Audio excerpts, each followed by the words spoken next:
Hello and welcome to all my champions. Yes, जो students अपनी preparation journey अभी just start कर रहे हैं, जो स्टूडेंट्स इस कंपटीशन वर्ल्ड के लिए नए हैं, जिनको कुछ भी समझ में नहीं आ रहा है कि मैम हम एसएससी का एग्जाम्स या कोई भी कॉम्पिटिटिव एग्जाम देना चाहते हैं, एसएससी हो, सीडीएस हो, बैंकिंग हो या एनडीए हो, तो इंग्लिश को एकदम बेसिक से कहाँ से शुरू करें, ये हमारे टीम के पास बहुत सारे क्वेरीज आ रहे थे। सो आई डिसाइडेड कि हमारे 2025 वाले बच्चे जो स्टूडेंट्स कंपटीशन की दुनिया में नया नया एंट्री ले रहे हैं, तो उनको एक बार ठीक से रोड मैप बता दिया जाए इंग्लिश का। कि इंग्लिश की तैयारी कैसे करनी है। आज हम पूरे वीडियो में स्ट्रैटेजी डिस्कस करने वाले हैं। ये क्वेश्चंस बार बार स्टूडेंट्स के आ रहे थे। तो चले, तो before I start sharing the strategy English की, सबसे पहले स्टूडेंट्स को बता दिया जाए कि English is not a rocket science. English से बिल्कुल भी घबराना नहीं है, बहुत ईजी होता है। English is a very beautiful language. बस आप इंग्लिश से डरते हो। काफी सारे स्टूडेंट्स बहुत सालों से इंग्लिश से डिस्कनेक्टेड है, फिर भी उन्होंने एग्जाम निकाला है। बस एक चीज अपने दिमाग में रखना है कि किसी भी चीज के प्रति अगर आपका इंटरेस्ट आ गया ना, तो कोई भी चीज इम्पॉसिबल नहीं है। तो before I start sharing the strategy, सबसे पहले इंग्लिश को एकदम खुशी खुशी पढ़ना है। दुखी मन से नहीं पढ़ना है, और एकदम ये सोच के पढ़ना है ना कि कैसे नहीं इंप्रूव होगा। बाकियों का इंप्रूव होता हुआ है तो मेरा कैसे नहीं होगा। ठीक है, तो सबसे पहले स्ट्रैटेजी में मैंने रखा ही है। स्टूडेंट्स के बहुत सारे क्वेश्चन आते हैं कि मैम मैं हिंदी मीडियम स्टूडेंट्स हूँ, क्या मेरा इंग्लिश इंप्रूव हो जाएगा। और स्टूडेंट्स, मैं आपको बताना चाह रही हूँ कि अगर रियलिटी मतलब इन ट्रू सेंस में अगर आपको बताऊं कि जब मैं मीटअप करती हूँ, जब स्टूडेंट्स आते हैं, तो जब मेरी उन लोगों से बातचीत होती है, तो मैं देखती हूँ कि मेरे 90% स्टूडेंट्स हिंदी मीडियम वाले होते हैं। ठीक है, जिन्होंने अपने इंग्लिश के फियर को, डर को ओवरकम करके इंग्लिश में कई स्टूडेंट्स फुल मार्क्स भी लेकर आए। इंग्लिश में सबसे ज्यादा स्कोर उनका कहना होता है कि मैम एक समय में इंग्लिश हमारी बहुत वीक हुआ करती थी, आज हमारा इंग्लिश स्ट्रेंथ है। तो मैंने कुछ नहीं किया है। ठीक है, बस स्टूडेंट्स का, टीचर का रोल बहुत थोड़ा सा होता है। अल्टीमेटली सिलेक्शन तो आपके वजह से ही होता है, क्योंकि हम सारे टीचर्स पढ़ाते तो सबको सेम ही है, बट कुछ चुनिंदा बच्चे ही कुछ चुनिंदा बच्चे ही सिलेक्शन ले पाते हैं। ठीक है, तो बस टीचर का ये काम होता है ना कि स्टूडेंट्स के अंदर इंग्लिश के प्रति इंटरेस्ट डाल देना। एक बार आपको किसी चीज के प्रति इंटरेस्ट आ गया ना, उसके बाद कोई भी चीज आपके लिए डिफिकल्ट नहीं होता है। और बीच बीच में स्टूडेंट्स को थोड़ा सा गाइड करते रहना है, जहां जहां उनका प्रॉब्लम्स होता है उनको बताते रहना। बस सही गाइडेंस मिल जाए, सब्जेक्ट के प्रति इंटरेस्ट आ जाए, आपका काम हो जाएगा। तो हमारे हिंदी मीडियम वाले स्टूडेंट्स, ये क्वेश्चन भी बहुत बार आता है कि मैम हम हिंदी बैकग्राउंड से, क्या हमारा इंप्रूवमेंट हो जाएगा? बिल्कुल हो जाएगा।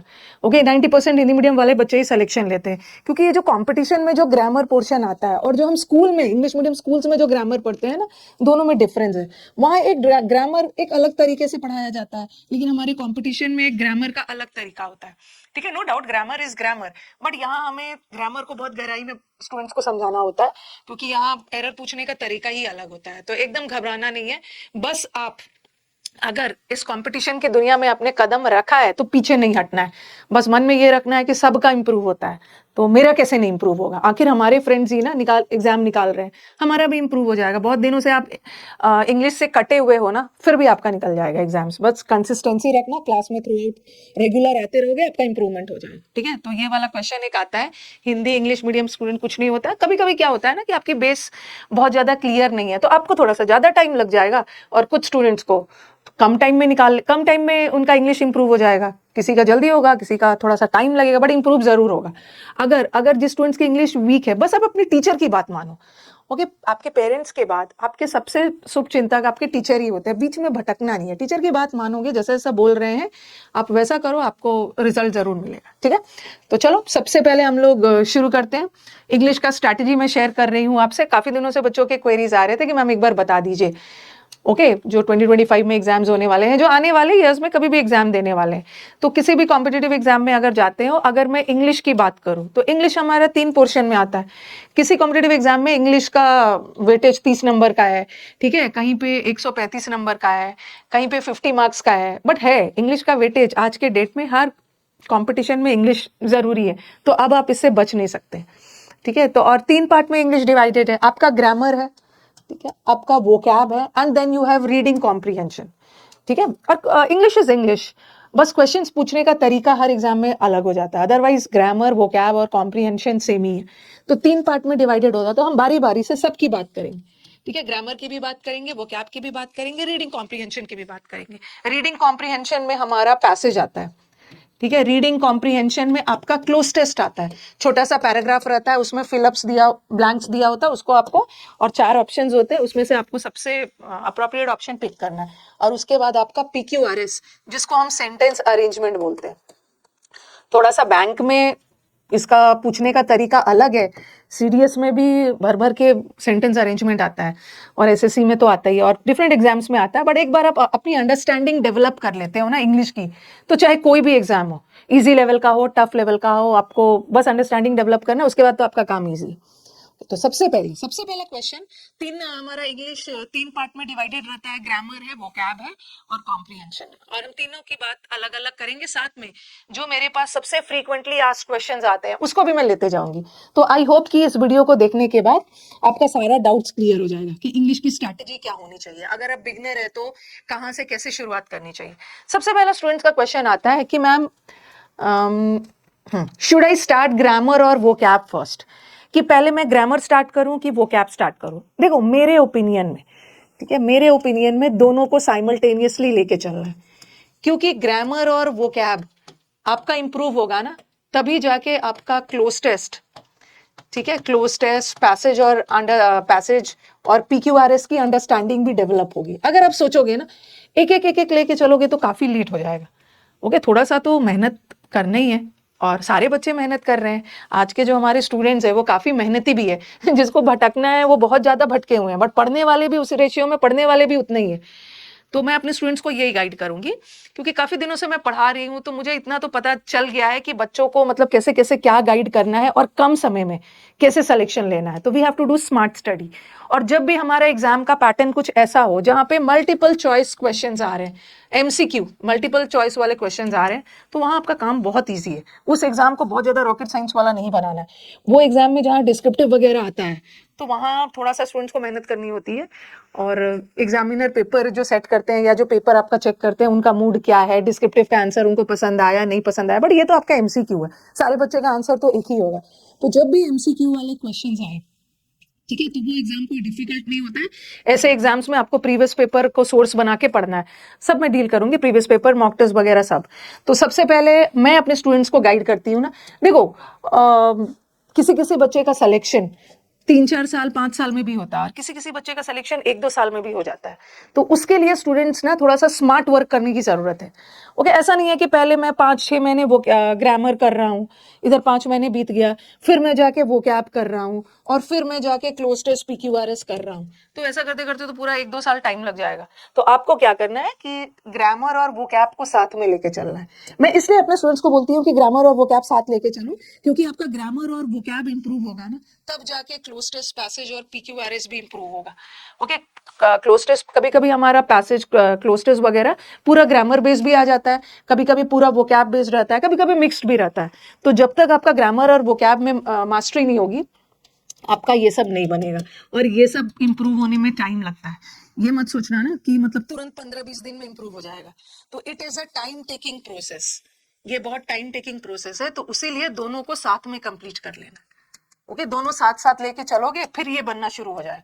ऐसा नहीं कि पहले ये, तब तो बहुत हेक्टिक प्रोसेस हो जाएगा। और आई कैन अंडरस्टैंड कि मैम हमें सिर्फ इंग्लिश ही थोड़ी पढ़नी है, हमें बाकी सारा सब्जेक्ट्स भी पढ़ना है, तो सारे स्टूडेंट्स को 24 घंटे ही मिले, ठीक है। Maybe I am sounding a bit rude, लेकिन सारे स्टूडेंट्स को 24 घंटे ही मिले हैं, और आपको भी 24 घंटे, किसी को एक्स्ट्रा नहीं मिला, उसी में आपको टाइम मैनेज करके पढ़ना है। लाइफ में थोड़ा सा टाइम को मैनेज कर लोगे ना, तो आपके पास टाइम ही टाइम है, तो मैनेज तो करना है ना। बस कुछ सालों की मेहनत है, एग्जाम निकालने के लिए पूरी जिंदगी मेहनत थोड़ी करना है। ये 2-3 साल आप मेहनत कर दोगे, उसके बाद तो पूरी लाइफ सेट। तो दोनों, शुड आई स्टार्ट ग्रामर और vocab first? No, you have to take it simultaneously, दोनों को साथ में करना है। आई होप कि आप समझ रहे होगे कि साथ में क्यों करना है, तभी जाके ये सब बनेगा। नहीं तो पता चला कि आप क्लोज टेस्ट बनाने चले तो कोई क्लोज टेस्ट दोनों आ गया, ग्रामर और वोकैब बेस्ड दोनों है, तो आपको दिक्कत होगी। ठीक है, तो पहला क्वेश्चन का आपको आंसर मिल गया। अब मैम आप ग्रामर की स्ट्रैटेजी बताइए, ग्रामर को कैसे पढ़ना है। अगर हम बिगनर है, ठीक है, अगर हमें ग्रामर पढ़ना है, और स्कूल लेवल में जो आपने ग्रामर पढ़ा है और यहाँ जो कंपटीशन में ग्रामर आता है, इंग्लिश होता है, बट यहाँ बिल्कुल अलग है। ये एकदम ग्रामर के समंदर में डूबना है। ओके, स्कूल लेवल में ग्रामर पूछने का तरीका अलग था, बट यहाँ पे काफी अलग है। तो एक बार आपको फिर से ग्रामर की मतलब इन्स एंड आउट्स को ध्यान में रखते हुए बहुत अच्छे से ग्रामर का सिलेबस कंप्लीट करना है कि मैम ग्रामर कैसे स्टार्ट करें। ठीक है, ग्रामर को कैसे स्टार्ट करना है। तो ग्रामर स्टार्ट करने के लिए आपको क्या करना है, या तो आप यूट्यूब पे भी जा सकते हो या किसी टीचर का बैच भी ले सकते हो। ठीक है, वो सब मैं बाद में बात करूंगी, अभी मैं सिर्फ स्ट्रैटेजी पे बात कर रही हूँ। सबसे पहले आपको ग्रामर का पूरा एक बार सिलेबस कंप्लीट करना है। You have to cover each and every topic. ये भी मैं बताऊंगी, अगर आपके पास टाइम है तो ग्रामर के को कैसे करना है डिटेल में, अगर आपके पास टाइम कम है तो फिर ग्रामर को कैसे कवर करेंगे, वो सब भी हम डिस्कस करेंगे। लेकिन एक बार आपको ग्रामर का सिलेबस बहुत अच्छे से कंप्लीट कर लेना, बस एक बार। और 10 टीचर से ग्रामर नहीं करना है। ठीक है, 10 टीचर से, क्योंकि मोर और लेस सब टीचर अच्छा पढ़ाते हैं और सब टीचर आपको वही पढ़ाते हैं। तो 10 बार ग्रामर का नहीं करना, क्योंकि मैंने देखा है बच्चों ने ग्रामर कर रखा है 10 बार, ये भी पढ़ लिया, ऐसा लग रहा है कि वो नाउन प्रोनाउन में पीएचडी करने वाले हैं। लेकिन होता क्या है ना कि नाउन का सब रूल्स पता है, ठीक है, प्रोनाउन का सब रूल्स पता है, बट जब सेंटेंस आ जाता है तो उन्हें पता ही नहीं होता है कि कौन सा रूल कैसे अप्लाई करना है। तो आपको इसमें कोई पीएचडी वगैरह नहीं करना है कि 5 टीचर का रूल्स लिख के कोई थीसिस और रिपोर्ट लिखना है। एक ही टीचर से पूरा ग्रामर का एक बार डिटेल में कर लीजिए, शॉर्टकट नहीं, एक बार डिटेल में अच्छे से कर लीजिए। जब आपका ग्रामर हो जाएगा पूरा टॉपिक वाइज, मतलब पूरा ग्रामर का आपने टॉपिक कवर कर लिया, नाउन प्रोनाउन, पहले आप पार्ट्स ऑफ स्पीच से कवर करिएगा कि कैसे पहचानेंगे कि कौन सा वर्ड नाउन होता है, कौन सा वर्ड एडजेक्टिव होता है। उसके बाद हर टॉपिक, क्योंकि हर टीचर ना अपना टॉपिक अलग अलग रखते हैं, मैं क्या करती हूँ कि मैं शुरू में सारे इंपॉर्टेंट टॉपिक्स करवा देती हूँ, जो जिससे आपको फिलअप्स में भी हेल्प मिल जाए, क्लोज टेस्ट में भी मिल जाए। तो जनरली मैं अपना पहला टॉपिक कंजंक्शन रखती हूँ। बुक्स वगैरह में देखोगे कि पहला टॉपिक में वो नाउन रख देंगे, आर्टिकल रख देंगे, बट कंजंक्शन का वेटेज बहुत, मतलब कंजंक्शन वेरी इंपॉर्टेंट टॉपिक है। ठीक है, कंजंक्शन का यूज आपका फिलअप्स में भी होता है, कंजंक्शन से आपका क्लोज टेस्ट भी सॉल्व होता है, एरर्स में तो आता ही है, फिलअप्स में आता है। फिर मैं वर्ब रखती हूँ, शुरू शुरू में सारे इंपॉर्टेंट टॉपिक्स को रख देती हूँ ताकि 70% सिलेबस जब कंप्लीट हो जाए तो बच्चा हमारा मॉक टेस्ट शुरू कर दे। ठीक है, इसीलिए मैं अपने टॉपिक्स को उसी वे में अरेंज करके रखती हूँ। तो पहले तो आप ग्रामर का एक एक टॉपिक अच्छे से क्लियर कर लेना, किसी एक ही टीचर से पढ़ना। ओके, और उसके बाद आपको क्या करना है, टॉपिक वाइज एरर्स, हर टॉपिक से ज्यादा नहीं। ठीक है, हर टॉपिक से ना ये मत सोचना कि 500 एरर्स करेंगे, उतना जरूरत नहीं है। हर टॉपिक का 500 करने की जरूरत नहीं है। आप हर टॉपिक का 100 क्वेश्चंस भी कर लोगे, that is more than enough, क्योंकि हमें अपनी सारी एनर्जी को इन्वेस्ट करना है यहाँ पे। असली प्रॉब्लम तो बच्चों को यहाँ पे होता है। ठीक है, असली प्रॉब्लम बच्चों का यहीं पे है कि मैम ग्रामर पढ़ लिया, टॉपिक वाइज एरर्स भी बन जाते हैं। ठीक है, टॉपिक वाइज एरर्स भी बन जाते हैं, बिकॉज टॉपिक वाइज एरर्स में होता क्या है ना, आपके दिमाग में एक रहता है कि अरे यहाँ तो ये तो वर्ब चैप्टर का शीट है, तो यहाँ जो भी एरर होगा वर्ब का ही होगा, यहाँ पे जो भी एरर होगा प्रीपोजिशन का होगा, या यहाँ पे जो भी एरर होगा कंजंक्शन का होगा। तो आपकी नजर वो कंजंक्शन वर्ब पे रहती है। ओके, तो टॉपिक वाइज तो बन जाता है, बट इसमें जब एरर्स मिक्स्ड आ जाते हैं तब स्टूडेंट्स को दिक्कत होती है, और एग्जाम में मिक्स्ड ही एरर्स आते हैं। लेकिन आप ग्रामर खत्म करने के बाद, हर टॉपिक को पढ़ने के बाद आप डायरेक्टली मिक्स्ड एरर्स पे नहीं आ सकते हो ना, तो आप बहुत बुरी तरह से कंफ्यूज हो जाओगे। तो पहले आपको टॉपिक वाइज करना है, और स्टूडेंट से यही बोलूंगी ना, टॉपिक वाइज का 500 1,000 नहीं करना है, हर टॉपिक का 100 क्वेश्चंस कर लोगे, आपका काम हो जाएगा। टॉपिक वाइज एरर्स को करवाने के पीछे बस एक ही पर्पस होता है, ताकि आपका इस टॉपिक वाइज एरर्स से आपका उस टॉपिक का सारा रूल्स रिवाइज हो जाए। ठीक है, और मैंने भी अपने टॉपिक वाइज एरर्स को जो भी मैं क्वेश्चंस डालती हूँ उसको ऐसा बनाया है ना, मतलब ऐसा नहीं है कि एक रूल से बार बार 5 क्वेश्चन आ गया, ऐसा कुछ 100 में मैंने बनाया है, ताकि उस 100 क्वेश्चंस में आपको ग्रामर का उस टॉपिक का सारा रूल्स रिवाइज हो जाए। ठीक है, ये कर लेना, फिर मिक्स्ड एरर्स पे आना, इसमें दिक्कत होती है। और अपने स्टूडेंट्स को बोलूंगी मिक्स्ड एरर्स बनाने के लिए अपने सोर्स को PYQs रखना। ओके, प्रीवियस ईयर क्वेश्चंस का मिक्स्ड एरर्स बनाना है। कई बार क्या होता है ना कि आप बहुत हाई लेवल का बनाना शुरू कर देते हो, नहीं बनता है, डिमोरलाइज हो जाते हैं और वहीं पे छोड़ देते हो, एकदम डिमोरलाइज होके फिर 2-3 महीने बाद आप शुरू करते हो, तो जहां से स्टार्ट किया था फिर आप वहीं पहुंच जाते हो। तो ये कंपटीशन है, तो इसमें थोड़ा सा आपको मोरल हाई रखना है, और हम टीचर्स को भी क्या करना है ना, स्टूडेंट के माइंडसेट के अनुसार उन्हें गाइड करना है, ताकि बच्चे बीच में डीमोटिवेटेड या डिमोरलाइज नहीं हो, हमेशा मोटिवेटेड रहे, और मोटिवेटेड रहोगे क्वेश्चंस भी बनेंगे। तो कोई भी MCQs वाले एग्जाम्स में PYQ प्रीवियस ईयर क्वेश्चंस को सोर्स बनाना है। तो और अपने स्टूडेंट्स को बोलूंगी कि मिक्स्ड एरर्स आप प्रीवियस पेपर से बनाइए। ठीक है, प्रीवियस ईयर क्वेश्चंस का और सारे एग्जाम्स का बनाइए। ऐसा नहीं है कि SSC वाला बच्चा सिर्फ प्रीवियस पेपर में SSC का ही क्वेश्चंस बनाएगा। ठीक है, अगर आप सिर्फ CGL की तैयारी कर रहे हैं तो आप MTS का भी प्रीवियस ईयर बनाइए, आप CHSL का भी बनाइए, आप CPO का भी बनाइए, आप स्टेनो का भी बनाइए। उसी तरह हमारे स्टेनो वाले बच्चे भी सबका बनाएंगे, GD एग्जाम्स है, DSSS है, मतलब सारे एग्जाम्स का प्रीवियस पेपर बनाइए। बिकॉज एग्जामिनर जो है, पेपर सेटर जो है, कहाँ से इतना क्वेश्चंस लेके आएंगे, आप देखोगे ना उसी टाइप का क्वेश्चन सीडीएस में पूछा गया था, इस बार एसएससी में आ गया। ओके, और हमारे कई स्टूडेंट्स हैं जिसको मैंने पढ़ाया तो एसएससी था, अभी एसबीआई प्री का रिजल्ट आया, उन्होंने अपना बैंक एग्जाम भी निकाल लिया। तो जो थोड़ा सा डेडिकेशन से पढ़ोगे आपका सब एग्जाम्स निकलेगा, बस क्वेश्चन पूछने का तरीका अलग होता है। तो आप प्रीवियस ईयर बनाइए और जिस एग्जाम की तैयारी कर रहे हो सिर्फ उसका प्रीवियस पेपर मत बनाओ क्वेश्चंस, बाकी सारे का भी बनाओ। ओके, और सोर्स वगैरह मैं बना दूंगी क्योंकि ये वीडियो में सब बताने लगूंगी नहीं तो बहुत लेंथी हो जाएगा। ओके, तो ग्रामर का क्लियर हो गया। पहले टॉपिक करिए, हर टॉपिक को मतलब डिटेल में पढ़िए, उसके बाद उस टॉपिक पे 100 क्वेश्चन करिए और उसके बाद मिक्स्ड एरर्स करिए। और I can understand topic wise error बन जाएगा, मिक्स्ड एरर्स में दिक्कत होती है शुरू में। जब बच्चे बोलते हैं मैम मिक्स्ड एरर्स में तो समझ ही में नहीं आ रहा है कि यहाँ नाउन का एरर लगाएं या एडजेक्टिव का एरर लगाएं या एडवर्ब का एरर लगाएं। स्टूडेंट्स बिलीव मी, ये प्रॉब्लम सिर्फ आपका नहीं है, डिमोटिवेटेड नहीं होना, ये सारे स्टूडेंट्स का प्रॉब्लम है। और जब स्टूडेंट्स कंप्लेन करते हैं तो मैं चिल रहती हूँ, मुझे कोई फर्क नहीं पड़ता क्योंकि मुझे पता है कि जो बच्चा टिक गया क्लास में उसका तो एग्जाम निकलेगा ही। तो आपको क्या करना है ना, क्लास में आना है, चाहे यूट्यूब पे आओ चाहे पेड बैचेस लो, कोई भी टीचर से अगर आप पढ़ रहे हो।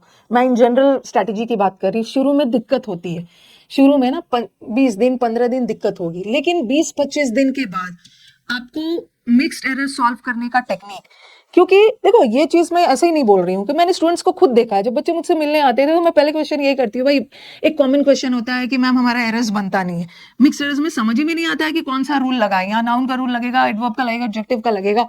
लेकिन आप क्लास में बोलते थे ना कि बस आप क्लास में टिके रहिए, ठीक है, बीच में क्लास छोड़ना नहीं है, टिके रहिए, आपका बनना शुरू कर जाएगा। और 15-20 दिन के अंदर आप खुद देखोगे आपको अप्रोच पता चलने लगेगा। तो प्रैक्टिस जितना ज्यादा करोगे ना, आपको खुद क्वेश्चन देके पता चल जाएगा ना, क्योंकि एसएससी में कोई भी एरर्स का जो भी क्वेश्चन आता है उसका एक फिक्स पैटर्न होता है।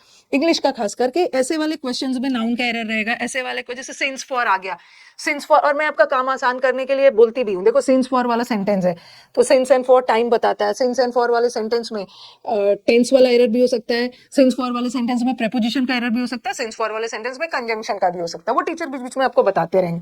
तो ऐसे वाले सेंटेंस में ना आप 3 टॉपिक पे थोड़ा सा ज्यादा जोर डालोगे, ठीक है। सब्जेक्ट वर्ब टॉपिक का बहुत सारा एरर्स आता है, कैसे कैसे वो प्रैक्टिस के दौरान टीचर आपको बताते रहेंगे और आपका मिक्स्ड एरर्स बनेगा।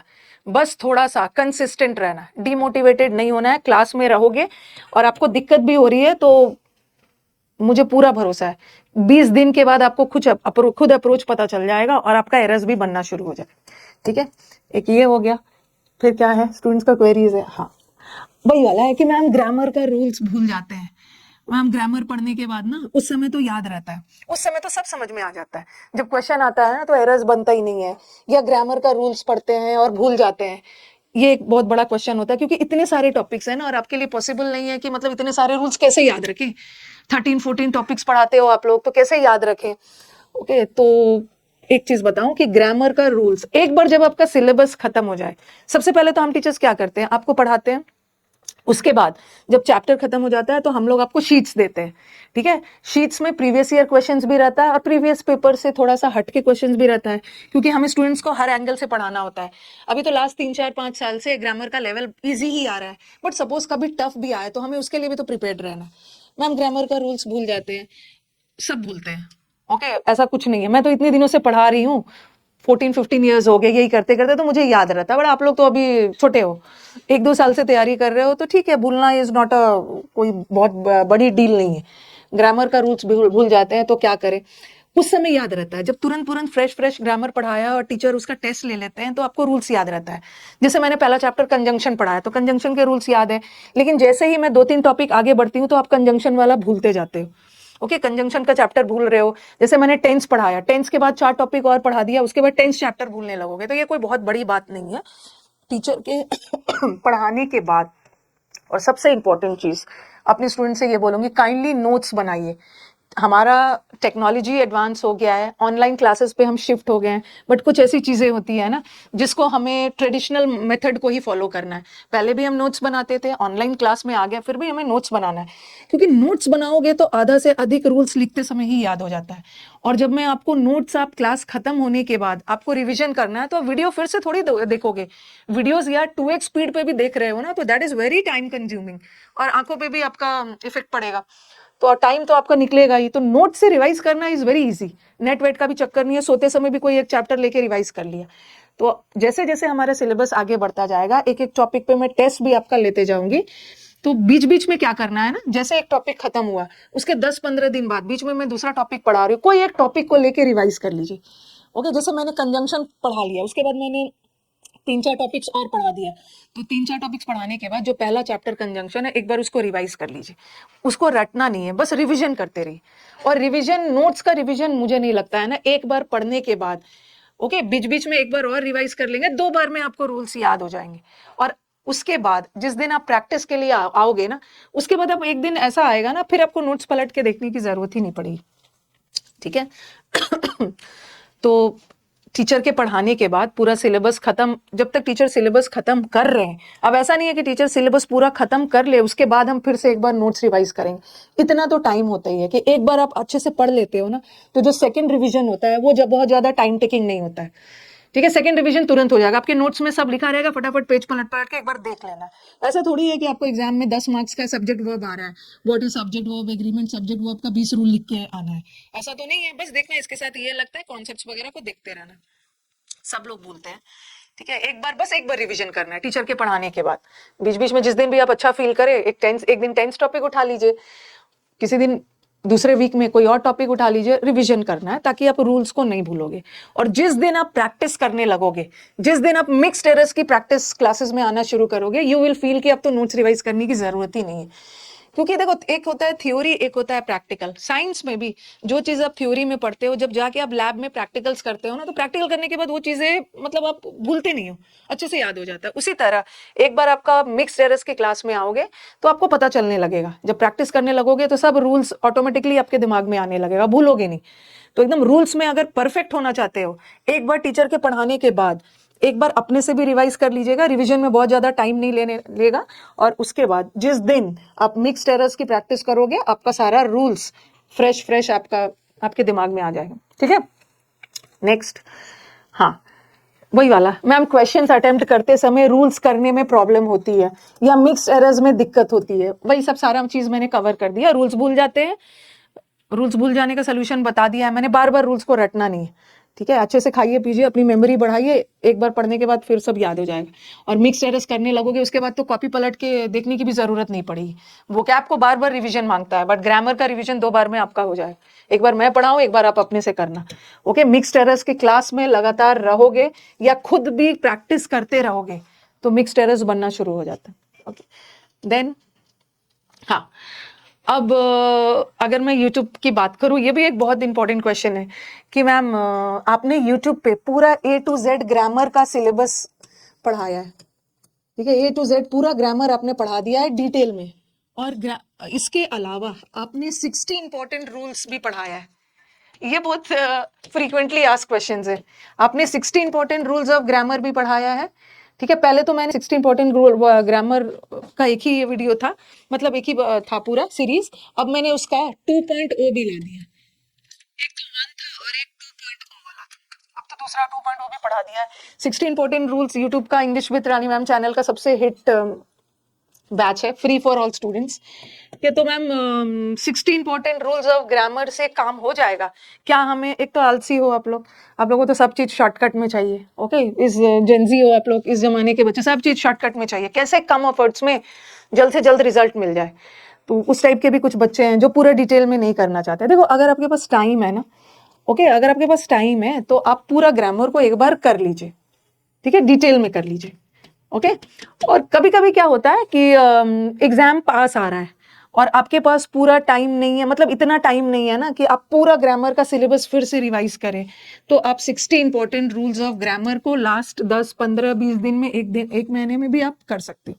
ठीक है, 60 इंपॉर्टेंट रूल्स ऑफ ग्रामर को भी ना मैंने बहुत डिटेल में पढ़ाया है। ओके, लास्ट मोमेंट का रिवीजन है, लेकिन लास्ट मोमेंट का रिवीजन है। वैसे तो आपके पास टाइम है तो पूरा कर लो। आप मेरे YouTube English with Rani ma'am channel पे जाओगे, इसके प्लेलिस्ट में नीचे दोनों है, A to Z प्लेलिस्ट बनाया हुआ है, A to Z ग्रामर का भी है, 60 इंपॉर्टेंट रूल्स का भी है। तो पहले तो मैं ये बोलती थी ना कि 60 important rules of grammar last minute revision करने की चीज है, लेकिन अब मैं खुद फील करती हूँ, जब से मैंने ये सेकेंड वाला पढ़ाया है, ठीक है, 60 इंपॉर्टेंट रूल्स ऑफ ग्रामर का जब मैं सेकेंड वर्जन लेके आई हूँ, तो आई कैन कॉन्फिडेंटली से कि किसी स्टूडेंट को, अगर बहुत सारे स्टूडेंट्स ऐसे भी होते हैं ओके जिसको मतलब बहुत ज्यादा ग्रामर पढ़ने में मन नहीं लगता है, मतलब इतना रूल्स वगैरह पढ़ने का मन नहीं होता, उनको चाहिए कि कुछ शॉर्टकट में जल्दी से रूल्स कवर कर जाऊं ताकि मैं जल्दी से मिक्स्ड एरर्स या टॉपिक वाइज एरर्स बनाऊं, मतलब जल्दी से सिलेबस खत्म हो जाए ताकि मैं क्वेश्चन सॉल्व करूं। तो बहुत सारे बच्चे आए हैं मेरे पास और बहुत अच्छे पोस्ट पे एएसओ, ठीक है, सीएसएस वाले बच्चे, एमईए वाले बच्चे, जिन्होंने बोला कि मैम हमने डिटेल में नहीं किया था, सिर्फ 60 रूल्स ही पढ़ा था। तो मैं भी थोड़ा सा आश्चर्यचकित में रहती हूँ, अरे 60 इंपॉर्टेंट रूल्स में भी इनका कवर हो गया है। तो बच्चे 60 इंपॉर्टेंट रूल्स ऑफ ग्रामर भी कर लेते हो ना। उस समय तो मैंने सिर्फ 1.0 पढ़ाया था, अब तो मैंने 2.0 भी पढ़ा दिया है और मतलब बहुत अच्छे से पढ़ाया है, एकदम एग्जाम ओरिएंटेड है। तो जिन बच्चों को बहुत ज्यादा ग्रामर डिटेल में नहीं पढ़ना है वो 60 इंपॉर्टेंट रूल्स ऑफ ग्रामर भी पढ़ सकते हैं, बट प्रोवाइडेड, बशर्ते, ऑन द कंडीशन कि दोनों पढ़ लेना, ठीक है। कहीं से कोई क्वेश्चन, इसको मैंने और अच्छे से पढ़ाया है, मैंने यूट्यूब पे आपको इतना पढ़ाया ना, अब लगता है कि कौन सा चीज जो पढ़ा दिया है उसको और अच्छा करना है।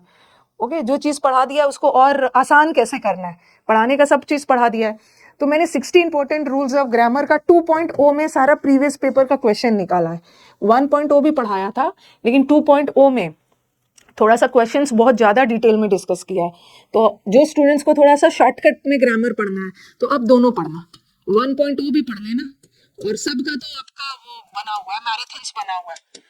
ओके बीच में जो पढ़ाते समय कमेंट सब हटा दिया है ताकि स्टूडेंट्स का टाइम वेस्ट नहीं हो, सारा मैराथन्स बना हुआ है। तो अपने स्टूडेंट्स से मेरी यही एडवाइस है कि अगर आप 60 इंपॉर्टेंट रूल्स ऑफ ग्रामर करके सिर्फ एग्जाम में जाना चाहते हो तो दोनों करना, 1.0 भी करना, 2.0 करना। अदरवाइज आपके पास टाइम है तो पूरा डिटेल में भी पढ़ सकते हो, लेकिन ये सब करने के बाद फिर प्रैक्टिस तो करना है ना, टॉपिक वाइज पे आना है और मिक्स्ड एरर्स पे आना ही है। ओके अब यहाँ पे बात खत्म होती है ग्रामर की। ग्रामर को मैंने डिटेल में बता दिया, अब मुझे नहीं लगता है कि स्टूडेंट्स को कोई प्रॉब्लम आने वाला है कैसे कैसे क्या पढ़ना है। Okay now let's move to vocabulary. अब हम लोग बात करेंगे वोकैबुलरी की, और जैसे कि मैंने पहले भी बताया कि ग्रामर और वोकैबुलरी को साथ साथ पढ़िएगा। अब जैसे भी करके टाइम निकाल लेना है, शेड्यूल में आना कि मुझे इतना समय ग्रामर करना है, इतना समय वोकैब करना है, बाकी सारे सब्जेक्ट्स भी करना है, उसी में सबको मैनेज करते हुए चलना है। अब स्टूडेंट्स का ये क्वेरी होता है कि मैम वोकैबुलरी का वेटेज क्या है, 3 नंबर का सिनोनिम आता है, 3 नंबर का एंटोनिम आता है, तो इसके लिए हम इतना वोकैब क्यों पढ़े, ठीक है। लेकिन वोकैब का वेटेज जो सिर्फ सिनोनिम्स एंटोनिम्स में नहीं आता है, मैं एसएससी की बात कर रही हूँ, 3-4 नंबर का सिनोनिम्स है, बट बहुत सारे ऐसे एग्जाम्स है 5-5 नंबर का, 10-10 नंबर का, सीडीएस में, स्टेनो में भी, सीपीओ में भी वोकैब का वेटेज ज्यादा है, ठीक है। लेकिन जो एग्जाम्स में अगर 4-4 3-3 नंबर का भी वोकैब आता है, सिनोनिम्स एंटोनिम्स आता है, तो हम सिनोनिम्स एंटोनिम्स सिर्फ वोकैब इसके लिए थोड़ी पढ़ रहे हैं, हमें वोकैब का जो ओशन है, हमें वोकैब का जो दायरा है, अपना लेक्सिकॉन है, वो बढ़ा के रखना है, ठीक है। लेक्सिकॉन बढ़ा के रखना है क्योंकि ये जो वोकैब सिर्फ 4-4 5-5 नंबर का सिनोनिम्स एंटोनिम्स में नहीं आएगा, ये क्लोज टेस्ट में भी वोकैब का नॉलेज होगा, तभी आप ऑप्शंस को सेलेक्ट कर पाओगे, ठीक है। पैसेज बनाते समय भी आपको वोकैब का नॉलेज होना बहुत जरूरी है। तो ये मत समझना कि सिनोनिम्स एंटोनिम्स के लिए हम सिर्फ वोकैब पढ़ रहे हैं, सबसे ज्यादा वेटेज वोकैब का ही होता है, पूरा वोकैब स्प्रेड रहता है पेपर में, कहीं फिलअप्स में है, कहीं फ्रेजल वर्ब के रूप में है, कहीं क्लोज टेस्ट में है, फिलअप्स में है, सॉरी स्पॉटिंग एरर्स में है, तो भरा हुआ है वोकैब। वोकैब को तो एनरिच करना ही करना है, ठीक है, दोनों को साथ में लेके चलना है। अब क्वेश्चन क्या है, हाँ मैम वोकैब को पढ़ा कैसे जाए, वोकैब बहुत ज्यादा प्रॉब्लम कर रहा है, इतने सारे वर्ड्स हैं, कैसे याद की जाए, क्या की जाए मैम, और वोकैब याद करते हैं और भूल जाते हैं, वोकैब को काफी समय तक मेमोरी में कैसे रिटेन की जाए।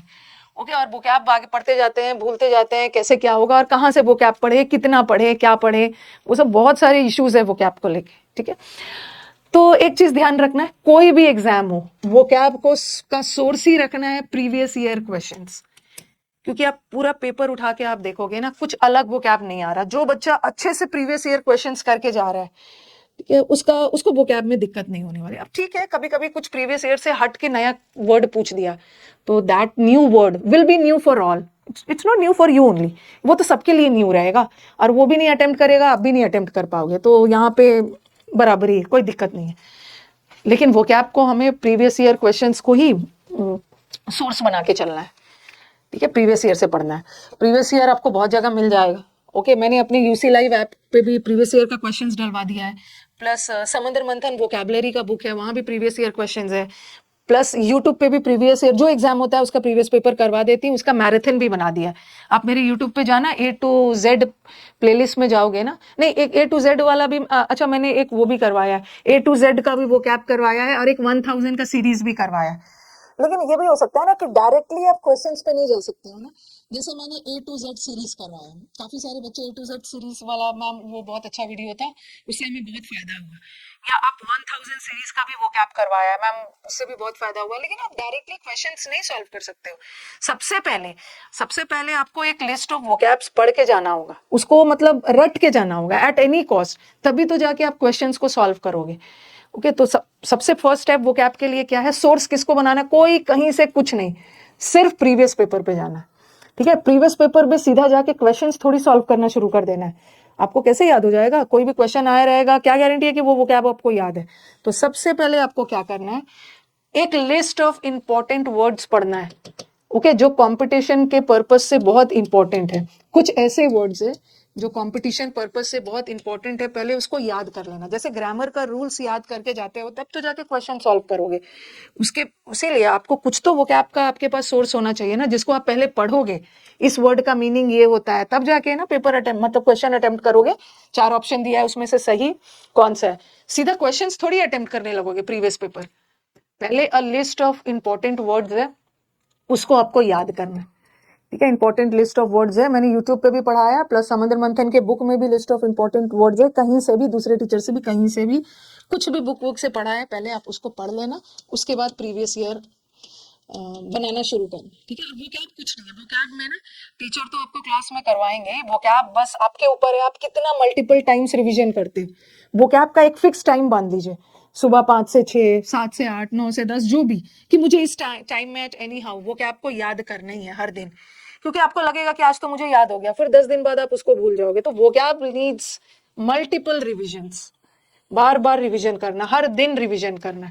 जो वर्ड याद हो गया उसको टिक करते जाओ, जो नहीं याद हुआ है ना, क्योंकि बार बार उसी वर्ड को नहीं रिवाइज करोगे, जो लगता है कि ये वर्ड मैं बार बार भूल रही हूँ, ठीक है, उसको सर्कल अंडरलाइन करते जाइए। ओके, और how to memorise vocab, vocab का मैंने यूट्यूब पे भी और क्लासेस में भी पढ़ाती हूँ। वोकैब को मेरी कोशिश रहती है कि वोकैब को 30, 40, 50% क्लास में याद करवा दी जाए, और इसके लिए मैं यूज करती हूँ रूट वर्ड और निमोनिक्स। कोई भी वर्ड को रूट वर्ड के थ्रू, निमोनिक्स के थ्रू मजेदार तरीके से वर्ड को जोड़ जोड़ के रटवाना। आई कैन अंडरस्टैंड इतने सारे वर्ड्स हैं और आपको पता नहीं है कहाँ से क्या आ जाए, तो अपनी तरफ से कोशिश होगी ना कि मैक्सिमम वोकैब याद करके जाए। तो वोकैब का टेक्निक होता है, एक रूट वर्ड से कैसे वोकैब पढ़ते हैं, जैसे मैंने आपको बताया भी है, एक फिड रूट है, तो फिड से रिलेटेड जितने भी वर्ड्स बनेंगे, या तो फिड का मतलब होता है फेथ, या तो वफादारी वाले वर्ड्स बनेंगे, या तो गद्दारी वाले वर्ड्स बनेंगे। कुछ निमोनिक से भी पढ़ते हैं, जैसे ब्लीक, ब्लीक का मतलब होता है बहुत डल, सैड, पेपर लीक हो जाने की वजह से बच्चा दुखी हो गया, ऐसा ऐसा करके निमोनिक से बना। ओके, और वोकैब के लिए हर दिन, वोकैब ही एक ऐसा चीज है ना, ग्रामर का रिवीजन 4-5 दिन नहीं करोगे तो कोई दिक्कत नहीं है, बट वोकैब का रिवीजन हर दिन होना चाहिए। एक फिक्स टाइम बांध दीजिए, ओके, फिक्स टाइम बांध लीजिए वोकैब रिवीजन का, उस दिन करिए। ठीक है, आपने जितना टारगेट में रखा था उतना नहीं भी हो पाता है ना, थोड़ा थोड़ा करके ही करिए, बट हर दिन करिए। ठीक है, और भूलते हैं बच्चे वोकैब, सब भूलता है, बार बार रिवाइज करोगे तो फिर कोई दिक्कत नहीं है, याद हो जाएगा। और मल्टीपल रिवीजन करिए।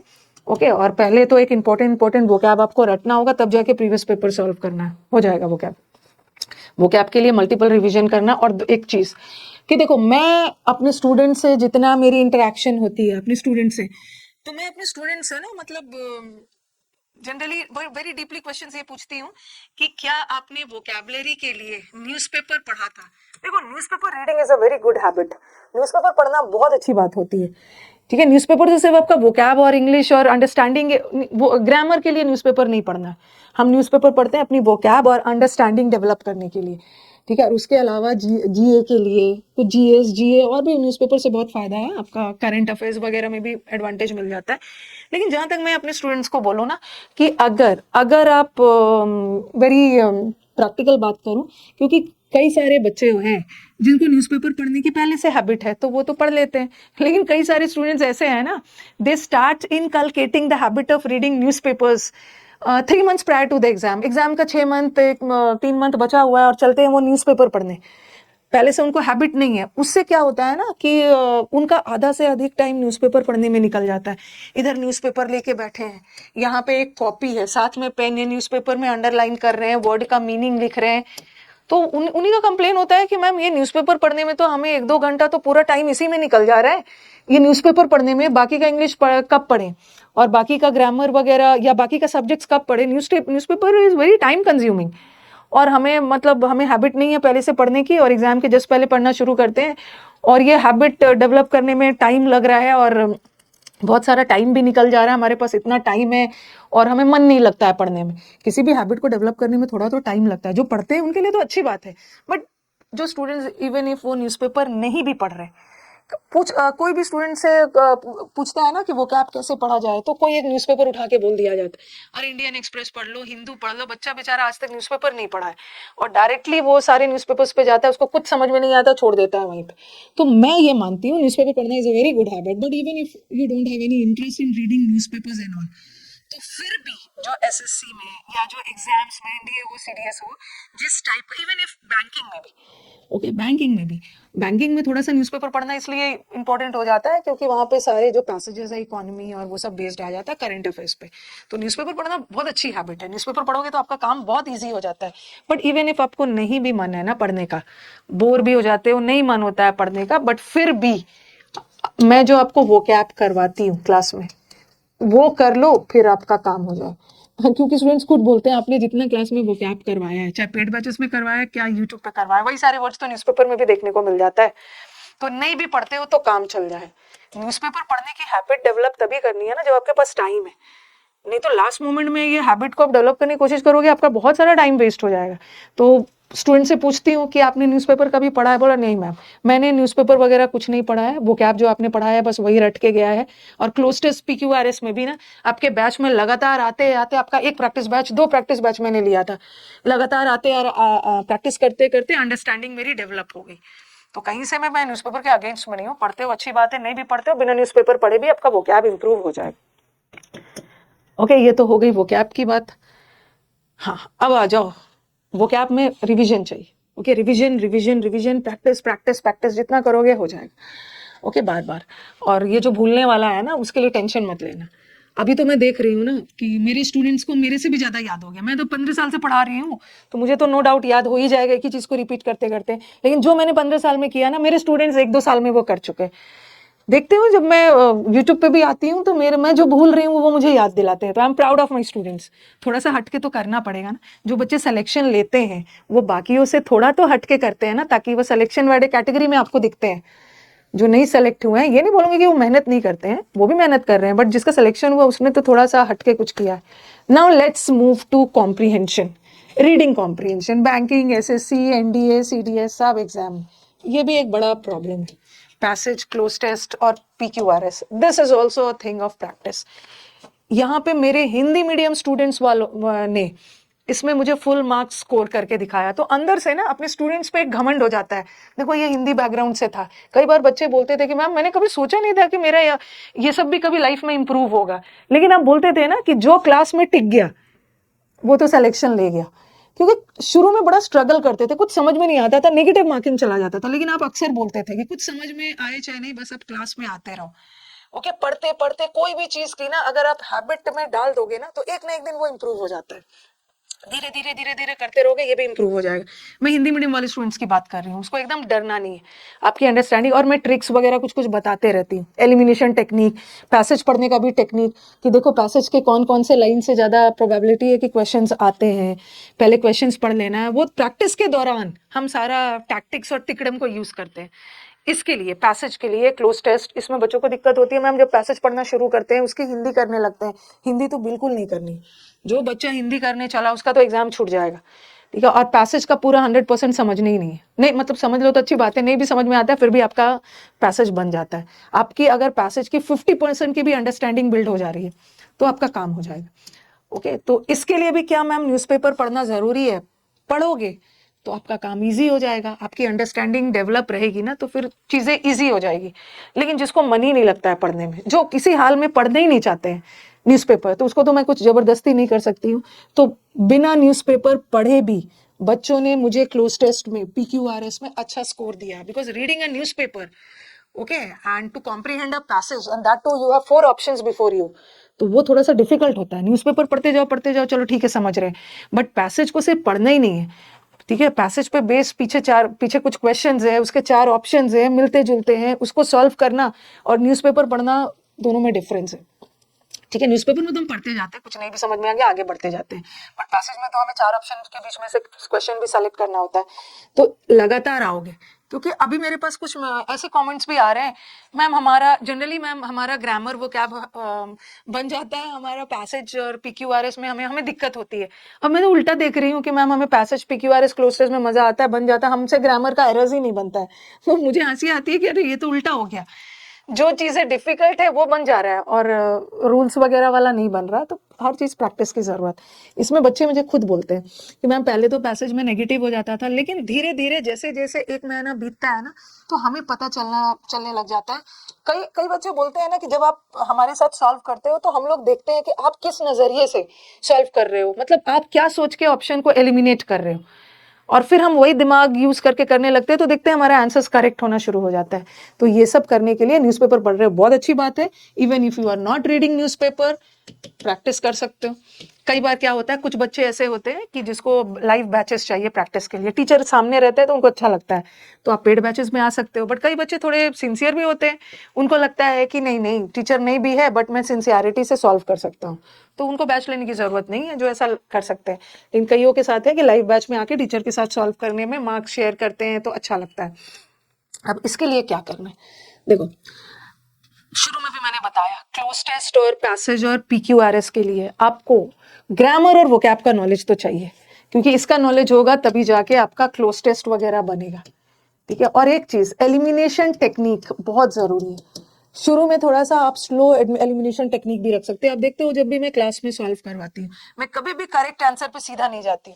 मेरी भी ये हैबिट है कि पहले मैं बाकी का 3 गलत क्यों है तब जाके करेक्ट वाले पे जाती है, बाकी का 3 गलत क्यों है तब करेक्ट पे जाना। इससे क्या होगा ना कि आपकी एक्यूरेसी भी बढ़ जाएगी, नेगेटिव मार्किंग के चांसेस कम होंगे, ठीक है। तो ये भी आप क्लास में आइए, या वीडियोस बहुत सारे यूट्यूब पे डले हुए हैं वहां से देखिए, रेगुलर प्रैक्टिस।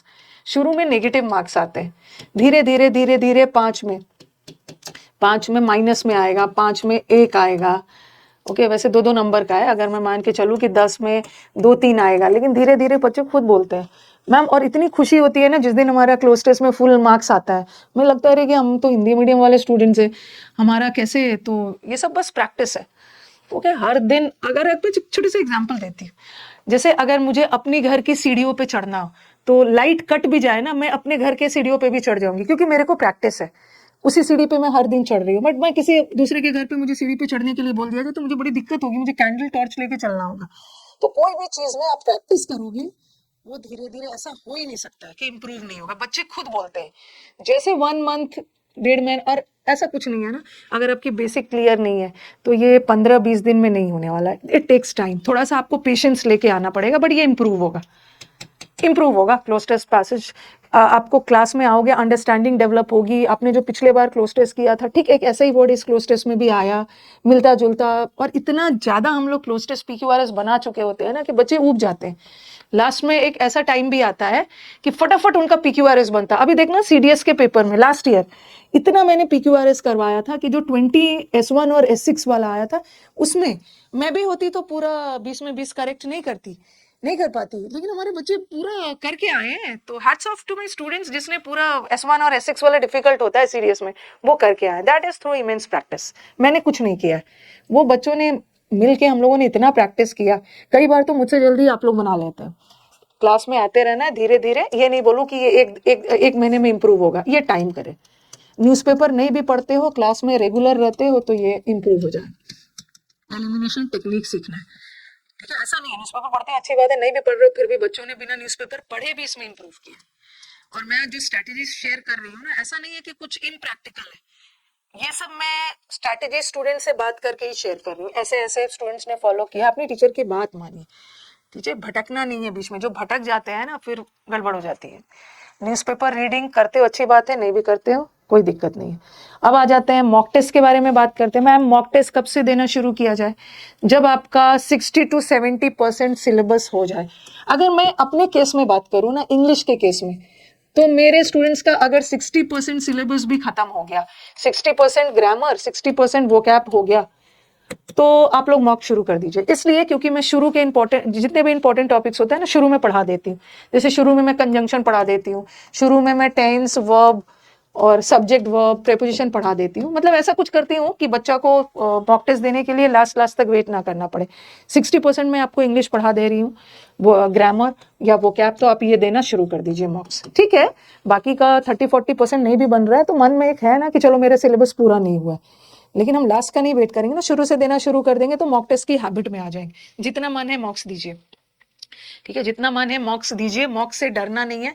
कई बच्चे मॉक्स नहीं देना चाहते हैं ना, वो अपनी कमियों को फेस नहीं करना चाहते। वो उन्हें लगता है ना कि मैं मॉक्स दूंगा, अगर कम नंबर आए तो मैं डिमोटिवेटेड हो जाऊंगा। अरे जब कम नंबर आता है ना, तब हमें असली औकात अपनी पता चलता है, अपना पता चलता है, और हम फिर वर्क करना शुरू कर जाते हैं। आपको मॉक्स आपको अपनी असलियत बताता है, ठीक है। तो इससे डिमोटिवेटेड नहीं होना है, ठीक है। कम भी आ रहा है तो अब सोचना है कि नहीं यार, मेरे को तो पढ़ना है अभी, मैं जितना सोच रहा था ना ये एग्जाम उतना इजी है भी नहीं, मेरे को वर्क करना है मॉक्स में।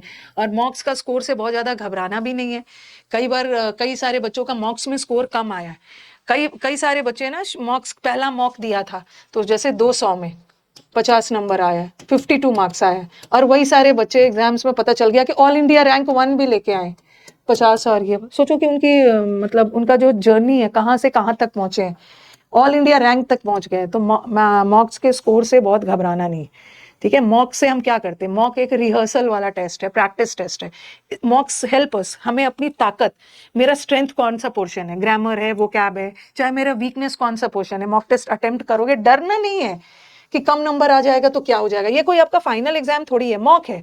यहाँ पे तो हमारे पास स्पेस है इम्प्रूवमेंट का, ठीक है, अपने आप को इम्प्रूव करने का यहाँ पे जगह। ये हमारा कोई मेन टेस्ट थोड़ी हो रहा है, यहाँ पे रिहर्सल टेस्ट है। तो जितना हो सके 60% कंप्लीट हो जाए इंग्लिश में, तो आप मॉक्स वगैरह देना स्टार्ट कर दीजिए। कुछ नहीं भी बनेगा तो यही मानकर अपने आप को खुश कर लेना कि अरे मेरा तो अभी तो ये टॉपिक मैंने पढ़ा नहीं, बट 60% सिलेबस ग्रामर वो कैप का हो जाता है, तो पैसेज क्लोस्टर्स वगैरह बनाना शुरू कर दीजिए। इसलिए क्योंकि वो टाइम लगता है, धीरे धीरे इंप्रूव होता है, तो इसको लास्ट तक छोड़ के नहीं रखना। जितना मन है मॉक्स दीजिए, इसका कोई लिमिट नहीं है। 100 मॉक्स दे रहे हैं, कुछ तो 300 दिया है, जितना दे सकते हैं दीजिए। मॉक्स के स्कोर से घबराना नहीं है, स्कोर नोट करना है, धीरे धीरे आपका इंप्रूवमेंट होगा स्कोर में। और एक एनालिसिस की कॉपी बनाई, जो क्वेश्चंस बन गए बिना एनालिसिस, अगर एनालिसिस करने का मन नहीं है ना तो मॉक मत दीजिए, बेकार है। बिना एनालिसिस का मॉक इज इनकम्प्लीट। एनालिसिस की पतली सी कॉपी बना लीजिए, मैथ्स की अलग, इंग्लिश की अलग, अलग अलग बना के रखिए, जीएस की अलग। क्योंकि जो रॉन्ग हो रहा है वो क्वेश्चंस को नोट करिए। कभी कभी लगता है अरे समझ में आ गया कि रॉन्ग क्यों हुआ है, अरे अभी तो याद हो गया, लेकिन फिर खास करके जीएस में खास, और 15 दिन बाद ना फिर वैसे ही क्वेश्चन रिपीट हुआ ना, तो आप फिर वही गलती कर देते हो। तो लिख लोगे तो कम से कम एनालिसिस वाली कॉपी में जो गलत हुआ है, ठीक है, मैं ये चीज को बार बार गलत कर रहा हूँ, ऐसा टाइप ऑफ क्वेश्चन आया है तो मैं बार बार गलत कर रहा हूँ, मतलब इस रूल को मुझे एक बार अपने कॉपी से रिवाइज करना है, ठीक है, ये वोकैब को मेरे को एक बार कॉपी में देख लेना है। इस तरह के क्वेश्चंस में मैं बार बार फंस रहा हूँ, तो एनालिसिस का कॉपी जरूर बनाइए, ठीक है। और मॉक्स अपनी तरफ से जितना हो सके दीजिए। और मॉक्स का स्कोर बहुत ज़्यादा, मतलब एक डिसेंट स्कोर तो रखना ही है, बट कईयों का मेन एग्जाम में मॉक्स से ज़्यादा नंबर आया, कई बच्चों का मॉक्स में अच्छा आता था, वहाँ जाके गड़बड़ कर देते, ठीक है। तो काफ़ी लंबा मैंने स्ट्रैटेजी वीडियो आपको बता दिया, फिर एक और वीडियो बनाएंगे जिसमें मैं आपको सोर्सेज बताऊंगी, ठीक है। वहाँ पे हम लोग कर लेंगे, पेड लेने का बैच है वो कैसे पढ़े, यूट्यूब से कैसे पढ़े, ये सब पे भी डिस्कस करेंगे। तो आई होप कि मैंने सारे पॉइंट्स को डिस्कस कर दिया जो स्टूडेंट्स के क्वेरीज आ रहे थे। ये स्ट्रैटेजी वीडियो ना मेरी टीम की तरफ से मेरे पे प्रेशर था कि मैम एक वीडियो बना दीजिए बच्चों के बहुत सारे क्वेरीज आ रहे हैं, ऐसा कैसे क्या करें, जो हमारे बिगनर्स है, जिन्होंने कंपटीशन की दुनिया में नया नया कदम रखा है, ठीक है। तो best of luck to all my students, अगर आप ये स्ट्रैटेजी को फॉलो करिए। और बस मैं आपका मीटअप में वेट करूंगी, सिलेक्शन के बाद आइए और मुझे बताइए, अपने नोट्स दिखाइए कि मैम जैसा जैसा बोला था ना मैंने वैसा वैसा फॉलो किया था। देयर आर मेनी स्टूडेंट्स जो बड़े बहुत ओबीडियंस के साथ चीज़ों को फॉलो करते हैं। आपका सिलेक्शन पक्का है, कुछ भी डरने की जरूरत नहीं है, कोई बहुत रॉकेट साइंस वाला एग्जाम नहीं है, ओके। ये एक नॉर्मल एग्जाम है जहाँ पे आपको बहुत ब्रिलियंट होने की जरूरत नहीं है। अगर आप कंसिस्टेंट हो, आप में पेशेंस है, भटकने वाली क्षमता, एबिलिटी और वो सब नहीं है, भटकने वाला जो वीकनेस है आपके अंदर वो नहीं है। हर दिन कंसिस्ट 4 से 5 ही घंटे पढ़ो, बट हर दिन अगर आप पढ़ रहे हो तो आपका ये एग्जाम आराम से निकले। ओके, चलो with this thank you students.